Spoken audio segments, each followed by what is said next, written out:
Good morning, everyone. Matt Miller, Clark Pacific. Clark Pacific is a leading manufacturer of prefabricated building products.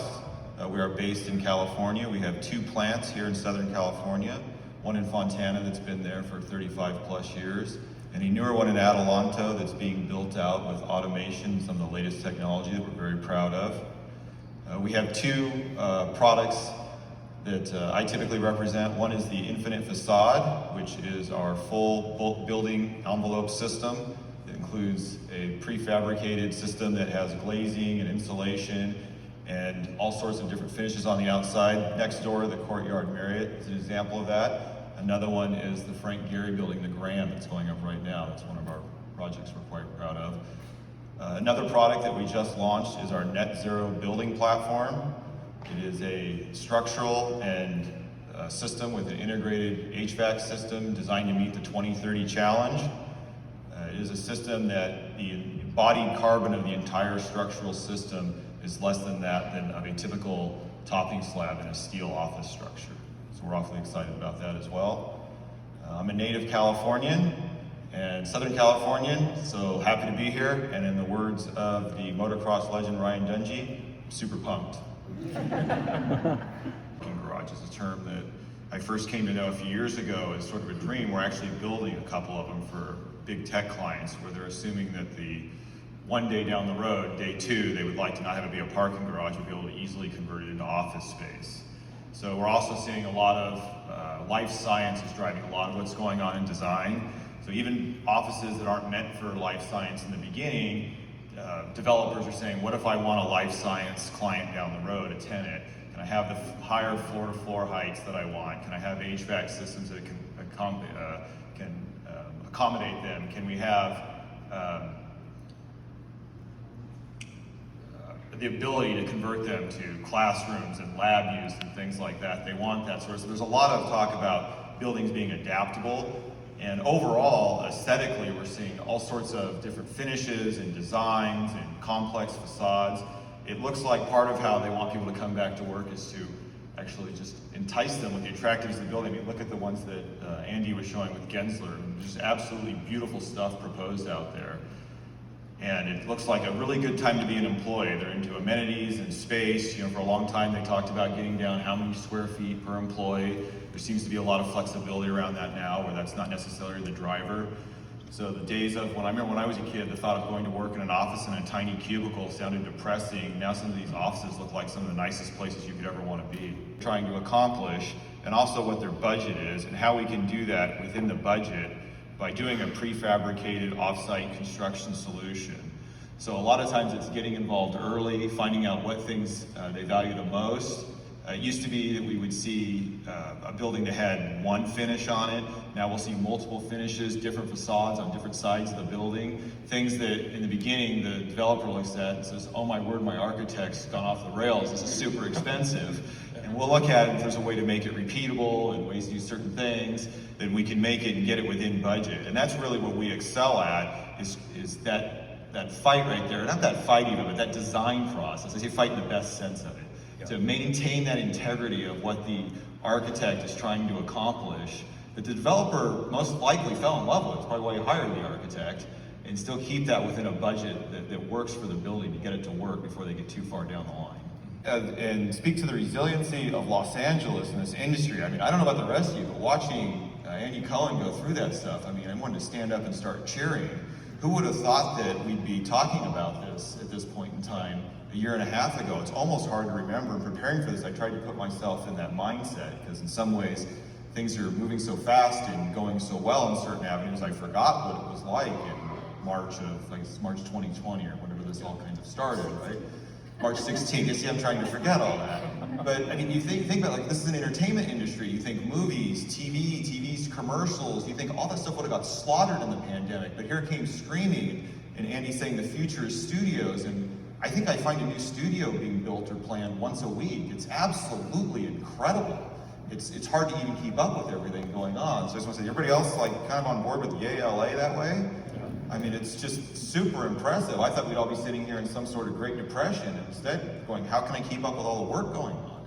And I know a lot of times these Bisnow events have a lot of developers on the board, and there's just one on the panels, one in San Diego, and they're all fighting, trying to get projects because they have tons of money and they want to build all over the place.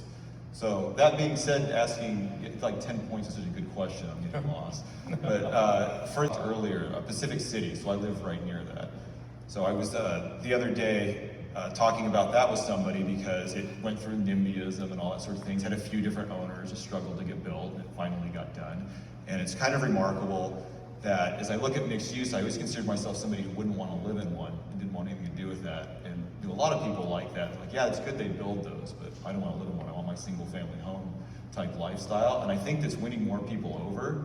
They don't have a single tenant in that development that I want to visit. It's like they've got a list of stuff I would never go to and put them all in restaurants and shops and everything. But my wife wanted to go there the other day, and I went because the experience of being there is just nice. I said, yeah, it's nice. We'll drive down there and I'll just kind of walk around. You can see the ocean. So the amenity itself, where in the old days like a mini mall, you talk about the West Side Pavilion, that's just what you put up with to go to the store. This is one I was willing to drive her and take her because the experience is so nice, even though there's not a single tenant I even wanted to visit. And you see people walking around doing that. So I think that's a big testament to design and architecture and what's been going on in the mixed use community, that the mixed use unit itself is a destination. Okay. Gula. It's turned out just through timing that that's a really big deal. There's just a lot less air circulating, it's all fresh. So we use hydronic tubing in the system. So I think things like that, as Tanya was saying about the Fitwell certifications and things like that, they're good. And we saw that, it hasn't been that long since offices started putting gyms in and things like that, but that's, do you go to the gym, do you do it for 20 minutes or whatnot, but just that, I think that's broadened to the actual building being healthier and the occupants being happier when they're in that. So different types of co-working spaces and things like that. We're seeing a lot more operable windows showing up. And I remember hearing one developer say, why would anyone build a building in LA without balconies? Why would you? I said, you're not from here, are you? We take it for granted. She says, no, I'm from the Midwest. So remind me of how Lautner would build houses without any glass on them. I said, why do you need to close the house in Southern California? So I think those are the things that are here to stay, and I think that's great. I mean, I think we all benefit from that. I'm a huge fan of architecture. If I had my dream in life, I'd be a professional baseball player. Number two would be an architect. So I wasn't qualified or skilled enough for either one, but now I get to work with architects. And probably my favorite part of my job is usually at least once a day, I open drawings for a new building. And I'm telling you now, more than ever, it's just like Christmas. You open up and you go, look at what they've designed. Look at all the thought going into this. Look at all the forward thinking. So it must be, and it's just my own guess here, that there must be the funding behind it. Developers must have it, the clients must have it. Some of the institutional owners, one of the things changing with multifamilies, you're seeing some of these companies, Apple and Google and Facebook, building housing. So, and some of their priorities aren't the exact same as a developer when they build housing, so that's changing some of the programming and the buildings themselves for housing, for multifamily.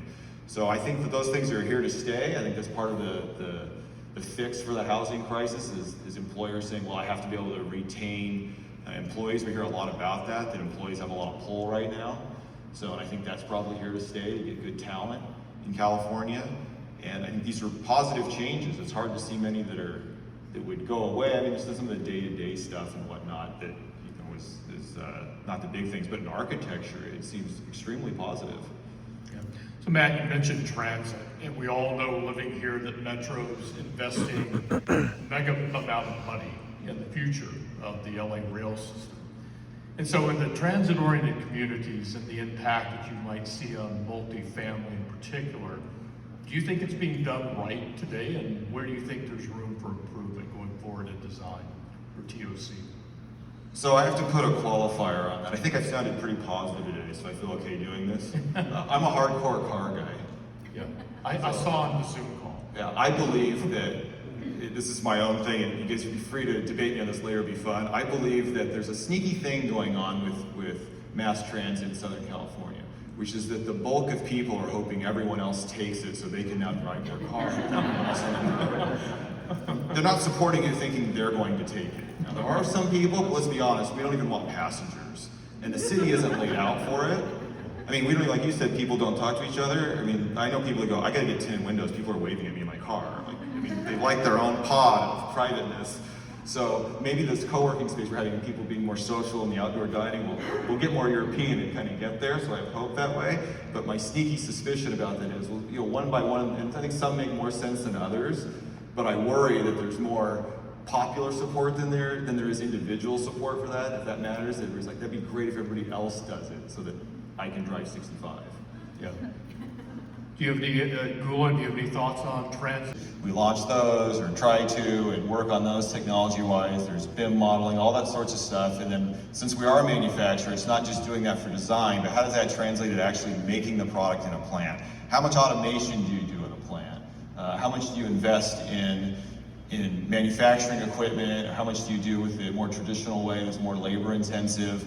You know, where's the market at with that? Where's pricing going to be? What's kind of interesting for Los Angeles is that the market in the Bay Area is pricier, so we're very established there, and we can kind of see what's happening there, and then it sort of works its way down here as the labor cost sort of change. You can also, as a lot of people know in manufacturing, building materials, look to Europe, because as you know, they have much higher labor costs there, so a lot of things there are prefabricated that we're not doing here yet. So it comes down to that, you know, where does the technology meet with the current needs and the current budgets of owners and developers, and then you know, also with the designs that architects are doing. So that's something that we have very spirited, wonderful discussions about. We have 100 and some odd engineers, and they're working on that productization, and how far can we push that? And I think in some ways what's happened recently has accelerated that a little bit.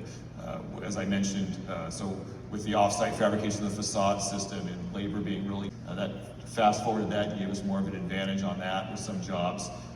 With the net zero building platform and having the 100% fresh air, obviously that was another benefit that came in. The 2030 challenge and the goal for lower emissions and embodied carbon.